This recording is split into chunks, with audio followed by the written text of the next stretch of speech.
Bonjour à tous et bienvenue dans cette nouvelle capsule vidéo du MOOC sur la gynécologie bovine. Et donc on enchaîne avec le deuxième chapitre de ce MOOC et qui va porter sur l'ensemble des affections qui sont congénitales du tractus reproducteur chez la vache. Et donc on a divisé cette partie en deux grandes catégories d'anomalies qui sont les anomalies héréditaires mais aussi les anomalies non héréditaires mais qui sont congénitales. Et on va commencer par la première catégorie qui est les anomalies héréditaires du tractus génital chez la vache. Et donc ceci, c'est le plan de cette partie. Et on va parler de trois grandes maladies qui sont les plus courantes en élevage bovin. Donc la première anomalie, c'est la maladie de la génisse blanche. Donc la deuxième, c'est l'hypogonadisme congénital ou ce qu'on appelle aussi l'infantilisme génital, qui peut affecter les ovaires et donc donner l'hypoplasie ovarienne, ou aussi affecter l'utérus et donner donc l'hypoplasie utérine. Ensuite, la troisième pathologie, c'est le double col. On commence bien sûr avec la première anomalie qui est la maladie de la génisse blanche et qui est connue sous le nom de White Heifer Disease par les anglo-saxons. Et donc cette anomalie, c'est une anomalie qui affecte uniquement les parties du tractus génital qui sont issues ou dérivées des conduits de Müller ou ce qu'on appelle aussi les conduits paramésonéphrotiques. Donc ces organes sont les oviductes ou les trompes de Fallope, l'utérus mais aussi le vagin. Donc pour ce qui est étiologie de cette pathologie, elle est liée essentiellement à un gène autosome récessif donc dont l'action sera favorisée ou associée à la présence de la couleur blanche de la robe, notamment comme par exemple chez la race Shorthorn ou la race donc bleu blanc belge. Donc pour ce qui est diagnostic de cette anomalie, donc elle est diagnostiquée par un examen clinique pour mettre en évidence les anomalies vaginales mais aussi les anomalies utérines. Donc on a les anomalies vaginales, elles sont plus fréquentes que les anomalies utérines et ces anomalies se manifestent par un vagin qui peut être soit absent, soit raccourci ou bien sûr interrompu par une cloison qu'on appelle un hymen persistant. Donc soit un hymen persistant, soit un hymen qui est non perforé ou un hymen qui est percé par un ou deux orifices. Dans certains cas aussi, on pourrait avoir cette interruption qui va se limiter à une ou deux brides qui sont fibreuses. On a aussi cette persistance de l'hymen. Si il est persistant ou totalement imperforé, ça peut conduire à l'accumulation des sécrétions utérines en arrière du col et donc ça va induire une distension vaginale qu'on appelle aussi la dilatation kystique. Cette dilatation kystique, bien sûr, va être responsable des efforts expulsifs et donc pouvant, dans des cas plus graves, empêcher la miction et la défécation normale de l'animal. Donc, ce liquide aseptique qui est accumulé au niveau de l'arrière du col, il peut être septique ou il peut se contaminer par lors de saillies qui sont malencontreuses. Voici donc des images. La première image, c'est l'image d'une bride vaginale ou d'une bride fibreuse dans le cas de maladie de la génisse blanche. La deuxième photo, c'est un hymen imperforé qui a causé une mucovaginite, une mucocervicite, mais aussi une mucométrite.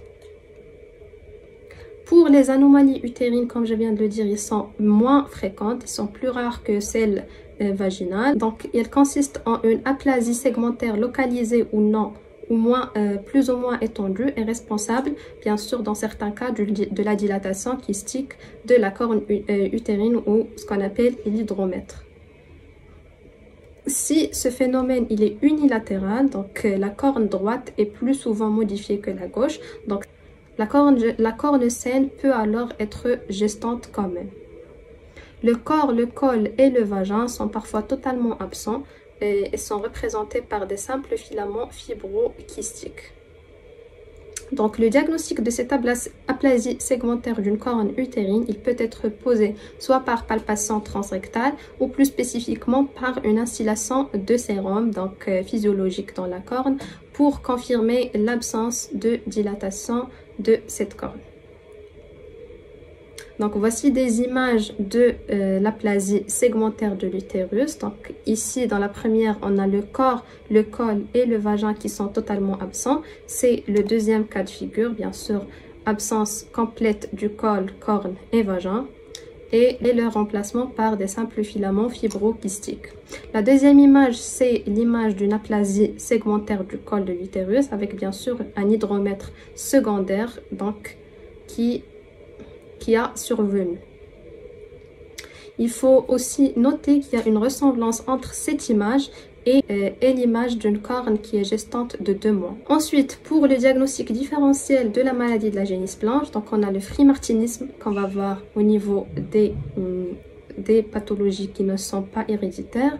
L'hypogonadisme congénital aussi pourrait être un élément de diagnostic différentiel de la maladie de la génisse blanche. Ensuite, pour la conduite à tenir, donc en général, la conduite à tenir lors d'une anomalie congénitale et surtout héréditaire, c'est l'élimination de la femelle de la reproduction, mais aussi un examen systématique des autres femelles qui sont de même origine pour un diagnostic précoce, et donc aussi l'élimination de la semence ou du taureau en question. Passons à la deuxième anomalie, donc toujours dans les anomalies héréditaires congénitales, et donc c'est l'hypogonadisme congénital. Donc l'hypogonadisme congénital, c'est en fait une insuffisance de développement des organes génitaux de la vache. Donc c'est aussi appelé infantilisme génital d'origine primitive.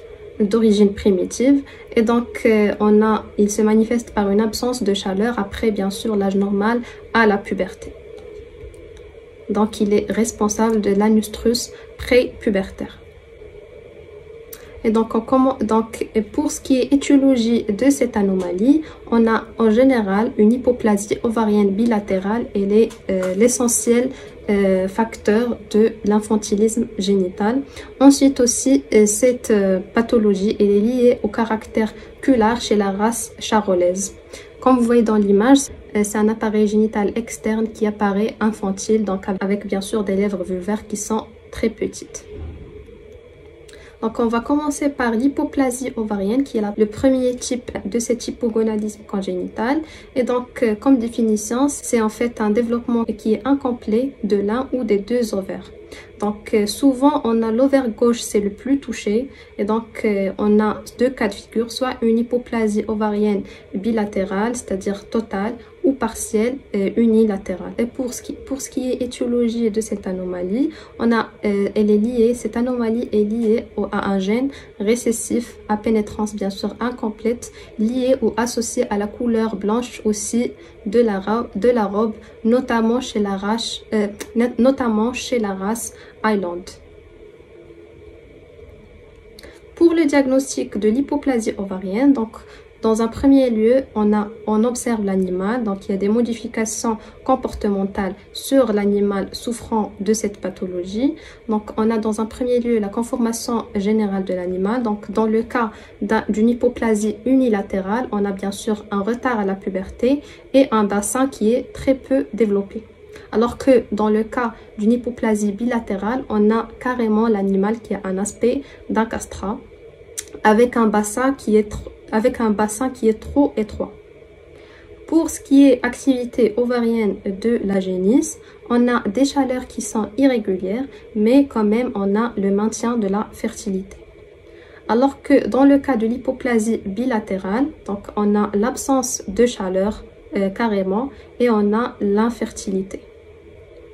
Pour l'examen recto-vaginal, donc dans le cas d'une hypoplasie unilatérale, on a un appareil génital qui apparaît normal, bien sûr avec l'ovaire hypoplasique, un seul ovaire qui a un aspect où on le ressentit comme un simple épaississement du ligament large. Alors que dans le cas de l'hypoplasie bilatérale, on a un appareil génital qui est infantile, avec des ovaires qui sont très petits et lisses, qu'on appelle les OPL, qui sont d'une consistance ferme et aucune structure n'est existante à leur surface, avec bien sûr une taille qui est très petite, voire très difficile à palper. Voici une image d'un ovaire qui est hypoplasique, donc il est très petit et il apparaît comme bien sûr un épaississement du ligament large. Donc ici, voici l'ovaire hypoplasique. Donc voici l'emplacement de l'ovaire normalement et dans ce cas, on a un ovaire qui est hypoplasique. Donc on enchaîne avec l'hypoplasie, cette fois-ci utérine, et donc surtout chez la race bleu-blanc belge, on rencontre le plus souvent donc ce type d'hypoplasie qu'on a qualifié d'hypoplasie utérine. Et donc le diagnostic de cette hypoplasie utérine a été établi en présence d'un utérus qui présente des caractéristiques qui sont prépubertaires, telles qu'un diamètre du col, mais aussi des cornes qui est inférieur ou égal à 1 cm. Et on a aussi la texture qui est flasque du col et des cornes utérines avec bien sûr l'absence de toute autre anomalie anatomique. Et donc comme vous voyez dans l'image, on a un utérus hypoplasique qui est de très petite taille. Ensuite, on a 3 catégories de statuts ovariens qui ont été définies lors de l'hypoplasie ovarienne. Donc la première se caractérise par la présence de deux ovaires qui sont de petite taille et qui ont une surface qui est lisse qu'on a appelé les OPL. Donc ces ovaires vont indiquer l'absence de follicules secondaires et tertiaires. La deuxième catégorie donc est caractérisée par la présence de 2 ovaires qui sont de taille normale avec une surface qui est granuleuse qu'on a appelée bien sûr les OG. Parfois, on a présence d'un follicule cavitaire bien sûr palpable au niveau bien sûr de l'un de ces ovaires. La troisième catégorie en fait, elle va correspondre à des ovaires à la détection d'un corps jaune sur l'un des ovaires et donc elle est définie comme une structure qui est lisse avec un diamètre qui est supérieur à 2 cm et on les a appelés des ovaires à corps jaune qu'on a appelé bien sûr un OCJ. Donc l'hypogonadisme congénital, il a comme diagnostic différentiel l'hypogonadisme congénital ou l'infantilisme génital qui est d'origine secondaire, c'est-à-dire qui n'est pas congénital héréditaire mais qui est acquis suite à une cause par exemple alimentaire. La conduite à tenir, donc comme toutes les autres pathologies congénitales d'ordre héréditaire, donc c'est l'élimination de la femelle de la reproduction, mais aussi l'examen systématique des autres femelles issues de la même origine et aussi l'élimination de la semence ou du taureau en question. Passons au double col, c'est la dernière pathologie qu'on va voir dans cette capsule vidéo et donc on l'appelle aussi le double ostium externe du col de l'utérus. Donc cette pathologie elle est due à une non-fusion des conduits de Müller. Donc les degrés variés de duplication cervicale sont dus à la présence persistante bien sûr d'une partie ou de la totalité des parois internes de ces conduits qui sont destinés bien sûr à former le col de l'utérus. Cette anomalie peut aussi provoquer une dystocie, donc voire la mort de l'animal. Pour ce qui est étiologie de cette pathologie, donc chez les Hereford, donc cette condition, elle a été causée bien sûr par un seul gène récessif avec une faible pénétrance et une expressivité qui est variable. Pour le diagnostic, donc il consiste généralement en un examen vaginal. Donc la lésion va se présenter sous la forme d'une bande de tissu qui va mesurer 1 à 5 cm de largeur et 1 à 2,5 cm d'épaisseur. Cette bande bien sûr de tissu, elle est localisée soit en arrière, soit au niveau de l'orifice externe du col de l'utérus. Et lors bien sûr de l'examen au spéculum à écartement, on voit apparaître donc il semblait qu'il y a un double orifice. Donc voici 2 cas de figure, donc 2 images pour faire la différence entre un pseudo double col et un véritable double col. Donc un véritable double orifice externe du col de l'utérus ou ce qu'on appelle aussi un utérus qui est dit Delphes, donc peut être observé bien sûr avec un septum complet entre les 2 canaux cervicaux, chacun s'ouvrant dans sa corne respective. Donc le passage simultané de cathéter métallique de pince ou de sonde dans chaque bien sûr orifice externe va révéler s'il y a existence d'une bande caudale dans le col ou si ça n'existe pas. S'il y a donc bien sûr la bande caudale au niveau du col de l'utérus, donc il s'agit bien d'un pseudo double col.